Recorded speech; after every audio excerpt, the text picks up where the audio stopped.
journey starts from very young with realizing, or my parents realizing, that there was a struggle happening within here. From very early on, my parents realized that I struggled with speech and learning in general. I had a speech impediment. I could not really express myself fully. If I was hungry, even from toddler age, I couldn't explain or even put in words what I wanted. That developed into when I reached school age, even being pre-K and kindergarten, they thought that I was potentially deaf. Because, first example being, sitting on a mat with the teacher, and the teacher's talking, I guess reading a story or whatever activity was happening, and we were all supposed to sit and listen to her. I got up and went to play. The first thought was, well, it must be a speech issue, a hearing issue. So I had a hearing test. No, I could hear perfectly well. I had a lot of different tests done for them to realize that through years of testing, I had a learning disability, that I could not comprehend the French language, which was the language I was being spoken to at home and at school. So we transitioned me into the English language. I would like to tell you now that I do speak English and French. So I have learned how to do that, but it was a struggle in the beginning for my mind to comprehend a very difficult language, which is French. That was just the beginning of a very tough childhood of different assessments and the money being spent by my parents to have me assessed, just because the waiting period in hospitals at that time, we're talking about 35 years ago, 30 years ago, was enormous. My parents would have waited 3+ years to have me assessed for my learning disability, so they had to go private.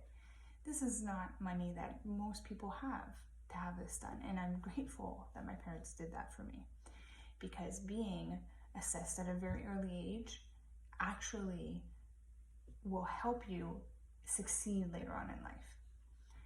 Being diagnosed later in life, be it before as of high school or later, you can still succeed, but it's going to be tougher because you've taught yourself techniques to learn. People have given you the structure they've wanted to give you that might not work for you. So I'm grateful that I found out early on that I had a learning disability. Now, my learning disability is more based on memory. So I have a hard time retaining information. So if you were to tell me 10 things to do and tell me to go do something for 10 minutes and come back and tell you what you told me, I might only remember 3 out of those 10, maybe 4 out of those 10. Now, of course, most people might be in that situation, but every time I'm put in that position, it's the same response. So this is not just an average thing. This is part of my learning disability, that I just learn on the first percent. My memory is the first percentile, very, very low on the curve. But on the intelligence level, I am very smart. It's just that I can't retain enough information to be able to prove that at times. Now, I have a job that I've had for 12 years. I've been in the company that I'm with, the organization, for almost 15. So it's not a matter that I can't do what I do.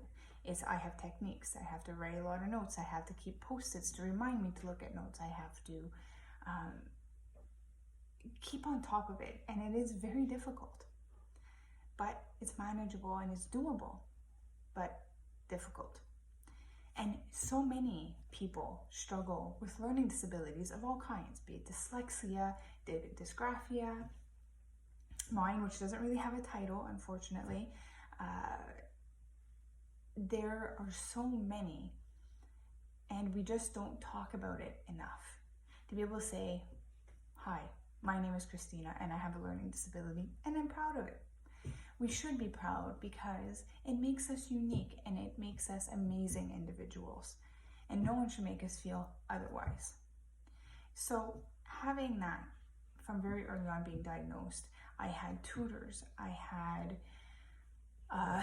luckily I was able to have extended time on exams, have somebody read the exams to me if I needed, because often just reading the question wasn't enough for me to understand it, but hearing it at the same time, sometimes things would click. I had my exams done in a room by myself. So I was secluded. I wasn't in a big gymnasium with 300 other students trying to do an exam, which is obviously very stressful for everybody, but very hard for somebody who couldn't focus well and who had a learning disability.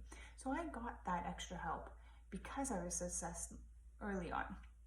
And I've continued to have that help throughout high school and even into doing a university certificate. So I am immensely grateful for all those who have helped me get to that point, but it is tough. So this is just part of who I am and one part, and I'm going to continue telling you all about these steps I've had to take and how it is to live with a learning disability, and explain that to people so that people see me as me and not just my disability. On that note, I am not a disability. It is not the right word because it's not really a disability. I'm not disabled.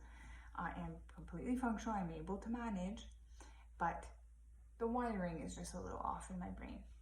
So anyways, I want to thank you for sticking around and listening to this. I'm sure that I will get better at these videos as we go along, but I wanted to tell you a little bit about the first part of me. So stick around and chat some more with Christina.